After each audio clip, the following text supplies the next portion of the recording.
Market को जब तक क्लियर डायरेक्शन नहीं मिल जाती है, तब तक ऐसी प्रॉब्लम ने मार्केट में आना ही आना है। ऑप्शन बायर उसमें ट्रैप होगा ही होगा, उसको क्लियरली पता चलेगा ही नहीं कि उसके मार्केट का ट्रेंड क्या है। नमस्कार दोस्तों, स्वागत है आपका एक बार फिर से निफ्टी प्रेडिक्शन सीरीज में। आज तारीख है 16, लेकिन हम बनाएंगे वीडियो 17 के लिए। 16 तारीख को मार्केट ने क्या किया है, इसी के बेस पर तैयार होगा 17 का खाका। देखिए, 16 तारीख को ओपनिंग होती है, वही गैप अप ओपन खुलते हैं, उसके बाद मार्केट धीरे-धीरे नीचे आता है, कंसोलिडेशन करता है, बिल्कुल कहाँ पर सपोर्ट लेता है, इस ज़ोन पर सपोर्ट लेता है। उसके बाद थोड़ा-सा नीचे आता है, कई सारे लोगों ने यहाँ पर ट्रेड लिया है, लेकिन इस ट्रेड के लिए कोई कन्फर्मेशन इस तरीके का नहीं है कि आपका ट्रेंड डाउन साइड को है। क्यों? ऐसा इसलिए कह रहा हूँ क्यों दोस्तों, क्योंकि यहाँ पर भी हम सपोर्ट ले सकते हैं, यहाँ पर भी हम सपोर्ट ले सकते हैं, या तो इस लो पर भी हम सपोर्ट ले सकते हैं। जैसा कि आपने देखा कि यहाँ पर हम घूमकर ऊपर की साइड को फिर चले भी गए। है ना? बहुत सारे लोग इस लो के आस-पास नीचे की तरफ बैठे होंगे, फिर मार्केट ऊपर चले गया, उनका एसएल हुआ भी होगा। कई सारे लोगों को थोड़ा बहुत 20-30 रुपए मिले भी होंगे। याद रखिएगा, इस तरीके की सिचुएशन इसलिए हो रही है, मार्केट ना न्यूज़ कुछ इतनी अच्छी आ पा रही है कि मार्केट ऊपर की तरफ चले जाए, ना न्यूज़ जा पा रही है। दोनों चीज़ देखो, अच्छी न्यूज़ ना भी आए, न्यूज़ नहीं आए तो वो भी नॉर्मली मार्केट उसको हैंडल कर लेता है। अब हम देखते हैं दोस्तों कि हमारा डेली चार्ट किस तरीके का बन रहा है निफ्टी में। ताकि हमको ये समझ में आए कि आगे की कहानी क्या हो सकती है। आप लोग समझ रहे होंगे कि चार्ट जो बन रहे हैं, इस तरीके का चार्ट हम लोगों के सामने देखने को मिल रहा है। अभी हम यहाँ पर कंसोलिडेट कर रहे हैं। कल आपको पता होना चाहिए, कल फ्राइडे का दिन है। फ्राइडे का दिन हमेशा एक इंडिकेटिव डे होता है, यानी कि एक इंडिकेशन मार्केट देता है। जैसे पिछली बार फ्राइडे को शायद ऑफ था, तो मार्केट ने थर्सडे को एक इंडिकेशन हमको देने की कोशिश की थी। सेम तरीका कल भी है। कल देखना होगा कि मार्केट किस तरीके का इंडिकेशन देता है, उसको हम देखेंगे आगे किस तरीके पर कहाँ पर क्या मोमेंटम बन सकती है। एक बार थोड़ा बैंक निफ्टी का चार्ट देख लीजिए। ये बैंक निफ्टी का चार्ट है दोस्तों, और बैंक निफ्टी के चार्ट को अगर आप लोग यहाँ पर ध्यान से देख पा रहे हैं, बिल्कुल कंसोलिडेशन वाला चार्ट बना हुआ है। अभी हमारा हाई बचा हुआ है यहाँ पर, और ये हाई हमारा है 57,000 का। इस हाई को अभी हमने ब्रेक नहीं किया है, और अभी हम ट्रेड कर रहे हैं 56,000 के आसपास ही हम ट्रेड कर रहे हैं।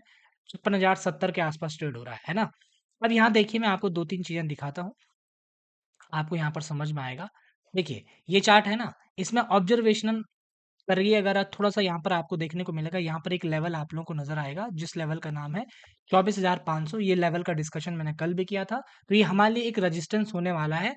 कल के लिए भी ये रेजिस्टेंस रहेगा, बस ये देख रहे हैं कि मार्केट की ओपनिंग कहाँ पर होती है। ये है आपका 15 मिनट का चार्ट, जहाँ पर आपको थोड़ा बहुत समझ में आएगा कि कल क्या क्या कंडीशन हो सकती है, कौन-कौन सा सपोर्ट हमारे पास है, कौन-कौन सा नहीं है। देखिए, आज का जो ये वाला लो लगा है, इस लो को आप लोग ध्यान से देख रहे होंगे। ये लो वही है दोस्तों, जो हमने परसों यहाँ पर इस जगह पर हमने रेजिस्टेंस लिया था, यानी कि लास्ट आवर की जो हमारी क्लोजिंग मिली थी, वो इस जगह पर मिली थी। और उसके बाद अगर आप सीधा आगे मिलाएँगे, तो आज हमने उसी जगह पर सपोर्ट लिया। सेम सपोर्ट यहाँ पर भी हो सकता था, यानी कि जो ये वाला ज़ोन था ना, यहाँ पर भी हम सपोर्ट ले सकते थे, लेकिन मार्केट धीरे-धीरे, धीरे-धीरे करके इस ज़ोन पर आया। इसके बाद हम ऊपर गए। इस तरीके से चीज़ें अभी होती हुई नज़र आ रही हैं। अब यहाँ पर मैं आपको दिखाता हूँ आगे की कहानी क्या है। यहाँ देखिए दोस्तों, अब हमारे पास 3 ऑप्शन यहाँ पर बन जाते हैं, या तो हम लोग गैप अप खुलेंगे, या तो गैप डाउन खुलेंगे, या तो फ्लैट खुलेंगे।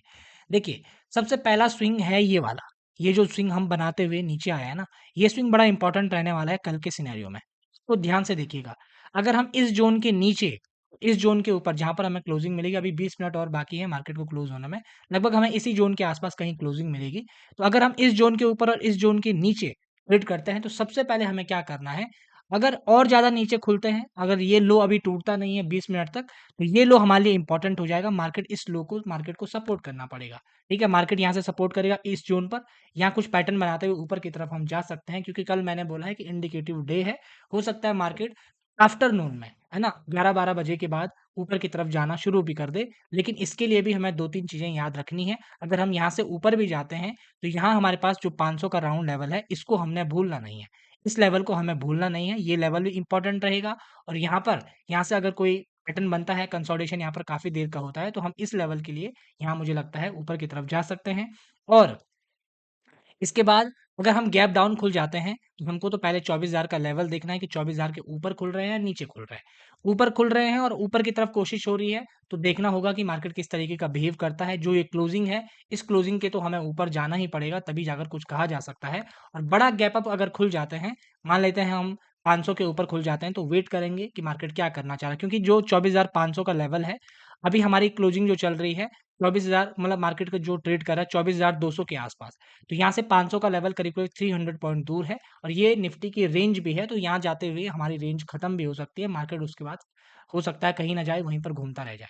इन सब के साथ जो बड़ा एक कॉम्बिनेशन हमको बनाते हुए चलना है, जो मैंने अभी आपको निफ्टी में एक चीज़ बताई कि भाई या तो आप गैप अप खुलेंगे, है ना? या तो आप गैप डाउन खुलेंगे या तो आप फ्लैट खुलेंगे। इन तीनों के साथ-साथ अगर आपको बैंक निफ्टी को साथ में लेकर चलना पड़ेगा। बैंक निफ्टी अगर बैंक निफ्टी साथ नहीं चला तो इन तीनों की सिंगल अकेले में मोमेंटम कुछ काम की नहीं रहेगी। बैंक निफ्टी का इनके साथ मूव करना बहुत ज़्यादा ज़रूरी है। और आप लोग कमेंट ज़रूर करिएगा दोस्तों, आप लोग वीडियो देखते हैं लेकिन कमेंट नहीं करते हैं। मेरी रिक्वेस्ट है कि कमेंट ज़रूर करिएगा, उससे हमें मोटिवेशन मिलता है। और अगर हमारे पास कोई सुधार की गुंजाइश है तो उसको भी कमेंट में लिखिए, हम वो भी करेंगे। हमारे साथ बने रहने के लिए, चैनल को सब्सक्राइब करने के लिए आप सभी लोगों का बहुत-बहुत धन्यवाद।